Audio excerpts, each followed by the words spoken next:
மீனாட்சிக்கு வேட்டையும் கூட வாழ இஷ்டம் இல்லைங்க. இஷ்டமில்லாத வாழ்க்கையை வாழ்ந்து மீனாட்சி கஷ்டப்படக்கூடாதுன்னு நான் நினைக்கிறேன். அதனால அவங்க உறவை அத்து விட்டுருங்கன்னு நான் கேட்டுக்கிறேன்.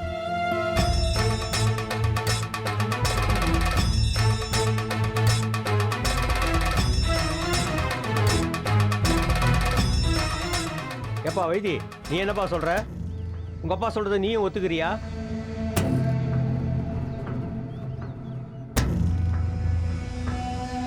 அப்பாவை பார்த்தா என்னப்பா அர்த்தம்?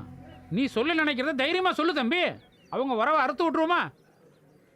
இல்லைங்க, எனக்கு அதில் உடன்பாடு இல்லை.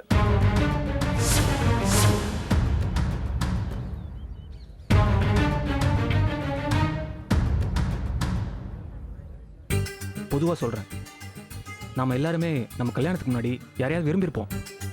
ஆனால் எத்தனை பேருக்கு அந்த வாழ்க்கை கை கூட்டி இருக்கு சொல்லுங்க?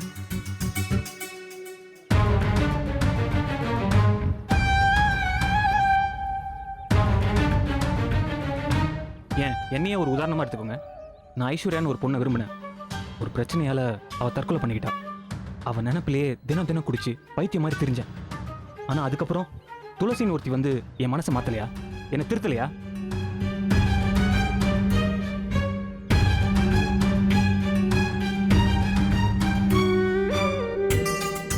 இன்னைக்கு நாங்கள் கல்யாணம் பண்ணி சந்தோஷமாக தாங்க இருக்கோம்.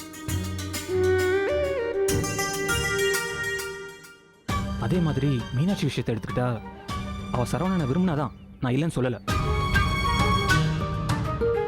ஆனா என்ன பொறுத்த வரைக்கும் சொல்றேன், சரவணனை விட என் தங்கச்சிக்கு பொருத்தமான மாப்பிள்ள வேட்டையன் தான்.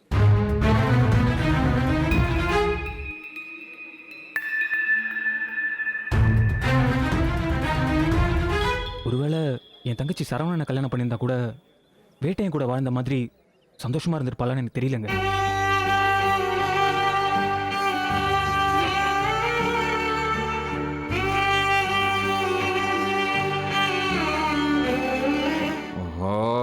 சொதப்புறானே பீர் குளியலு. மீனாட்சி வேட்டையனை புரிஞ்சிக்க அவளுக்கு இன்னொரு வாய்ப்பும் கால அவகாசமும் கொடுக்கணும்னு கேட்டுக்கிறேன். என்னப்பா இது? நீ ஒரு மாதிரி சொல்ற, உங்க அப்பா ஒரு மாதிரி சொல்றாரு. வேட்டையா, நீ என்னப்பா நினைக்கிற? இல்ல உன் தரப்பு வாதத்தை சொல்லு.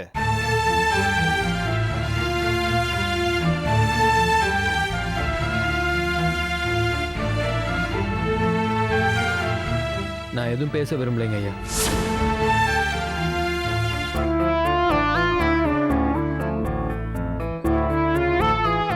இப்படி சொன்னா என்ன பண்றது? ஒருவேளை குத்தத்தை ஒத்துக்கிறானோ என்னமோ. வாழ இஷ்டம் இருக்கா இல்லையான்னு சொல்லணும்ல. இப்படி சொன்னா எப்படிப்பா?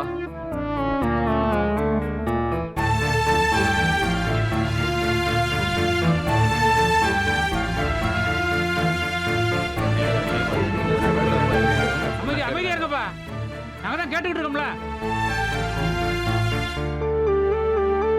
ஏன்பா வேட்டையா, பேச விருப்பம் இல்லைன்னா என்ன அர்த்தம்? அப்ப நீ குத்தத்தை ஒத்துக்கிறியா?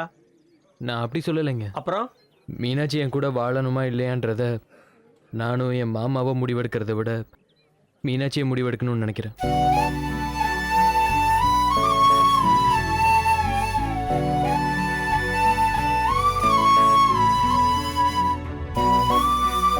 அதனால அவங்க கிட்ட மட்டும் கேளுங்க.